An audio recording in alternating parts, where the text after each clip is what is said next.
Buenas, soy Javier Salmerón y estas son las prácticas de informática. En este vídeo vamos a resolver el ejercicio del movimiento rectilíneo uniformemente acelerado que dejamos a medias. ¡Comenzamos! Bueno, si recordamos del vídeo anterior, nos habíamos quedado con este programa, en el cual, haciendo uso de las fórmulas del movimiento rectilíneo uniformemente acelerado, calculábamos la distancia recorrida al frenar. Lo conseguimos hacer, pero nos quedamos con un problema que era qué pasaba si yo añadía más coches a los cuales quiero calcularle la distancia. Entonces nos quedaba un código tal que así.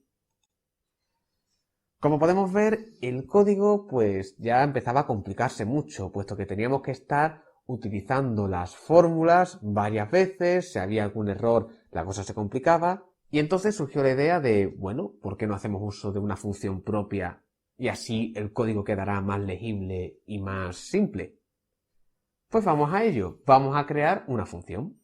Entonces vamos a hacer una función que nos sirva para el cálculo del movimiento rectilíneo uniformemente acelerado. ¿Cuáles eran los pasos para hacer una función? Antes que nada, un prototipo. ¿Y de qué se componía un prototipo? Pues lo primero, de un nombre. Entonces, ¿cómo le podemos llamar a la función? Pues, por ejemplo, distancia MRUA. Como siempre, vamos a intentar que los nombres sean lo más sencillos, más autoexplicativos posibles. Entonces, bueno, aparte del nombre, necesitamos decir si recibe o no parámetros y si recibe, cuáles son. En este caso, viendo el cuadro de datos, parece razonable que lo que debería recibir es la velocidad inicial y la aceleración. Y después, ¿qué debería devolver? Pues de estos datos, pues si es para el cálculo de distancia, pues debería devolver la distancia. Por lo tanto, esta variable t nos servirá como auxiliar, pero dentro de la función. Entonces, la función sería tal que así. Le pasamos unos valores y nos devuelve la distancia. Bien, ya tenemos el prototipo, así que vamos a hacer el cuerpo, pero ya esto en Zinhai. Bien. Estamos aquí, vamos primero arriba, recordad, vamos a poner el prototipo. Sería doble distancia barra baja MRUA y recibe dos parámetros que son V0 y A. Bien, ahora vamos a hacer el cuerpo.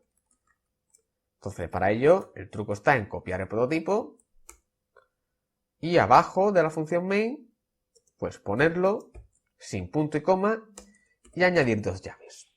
Entonces, según la tabla que tenemos en la transparencia, sabemos que como variable auxiliar necesitaremos la t del tiempo y como variable de retorno, variable de salida, la distancia.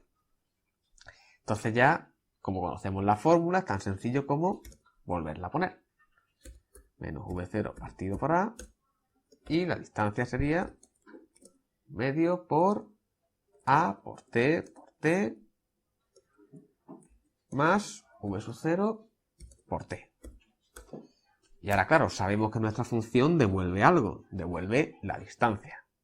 ¿Cómo se hacía para devolver? Utilizando la instrucción return. No olvidéis el punto y coma. Ya tenemos implementada la función de la distancia. Ahora vamos a ver cuánto cambiaría la función main en comparación con lo que teníamos antes. Pero para ello lo que voy a hacer es crear un archivo nuevo para que lo podamos ver mejor. Voy a esta vez utilizar un archivo en blanco y voy a copiar y pegar utilizando control C, control V. Voy a copiar y pegar el código. Así lo vamos a ver mejor. Entonces, ya que tengo mi función distancia MRUA, esta fórmula me la puedo ahorrar. Esta de aquí. Igual que las variables t, puesto que está dentro de la función. Todo esto no lo necesito. Igual que aquí tampoco. Entonces, ¿qué pondría ahora? Pues simplemente hacer una llamada a la función que he creado, que ya como hemos visto en el vídeo de llamadas a funciones, tenemos que poner el nombre, abrir paréntesis y pasarle los parámetros correspondientes. En este caso, la distancia inicial y la aceleración. Como son 3, pues tengo que pasarle 3 distintas. Desgraciadamente esa parte no la podemos quitar. Quedando tal que así. Y ya está. Ahora ya podemos ver la diferencia entre uno y otro. Hemos pasado de esto, este código, donde tenemos 3 fórmulas relativamente grandes siendo utilizadas, a un código bastante más sencillo donde tenemos llamadas a 3 funciones. Como podemos ver, esto queda mucho más legible, mucho más fácil de leer que un código en el que tenemos estas 3 fórmulas y que además, como cometamos un error, como ya dije antes, pues va a ser muy difícil arreglarlo porque vamos a tener que cambiarlo en muchas partes.